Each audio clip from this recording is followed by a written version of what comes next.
CCTV footage, confession and corroborative evidence from eyewitnesses. The 3Cs seems to be crucial for Central Bureau of Investigation to prove its case against Sanjay Roy in the Kolkata doctor rape and murder case.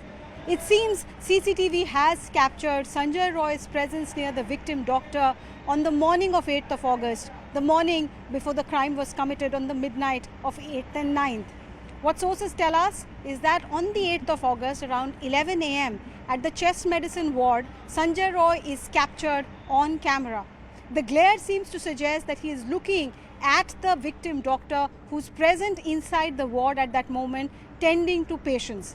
There are 4 other junior doctors also present inside the ward. They could be crucial. CBI is wanting to question them to understand whether they saw any kind of communication, altercation, any exchange of words or anything else between 11 and 11:30 that fateful day, because Sanjay Roy and the victim doctor are both present in the same space. The CCTV next captures Sanjay Roy at around 4 a.m. on the morning of 9th of August. I'll come to what the CBI thinks, but before that, let me tell you, after this 11 a.m. capturing of the CCTV footage, the next question before the CBI is, was Sanjay Roy seen around the seminar hall? There's no CCTV coverage there, but the sequence of event after speaking to doctors on duty seems to suggest that the victim doctor went to rest inside the seminar hall around 1 a.m. on 9th of August. She was last seen at around 2:30. One doctor has testified that the victim doctor was in communication with this junior doctor, and then she went back to sleep. Then you see the 4 a.m. CCTV footage where Sanjay Roy is seen walking into RG Kaur again. What was he doing at that early hour?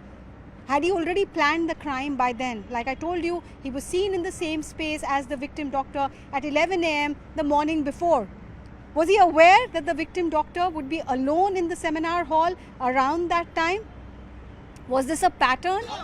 Why was he entering the hospital at around 4 a.m. is the big question that the CBI is seeking answer to.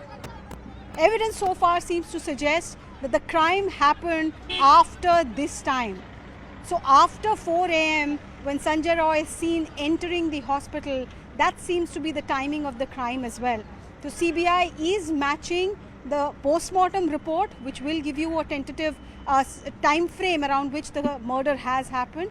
So that post-mortem report combined with Sanjay Roy's own confession and the CCTV footage, plus what the junior doctors are telling the probe officials, that is key evidence for CBI at the moment.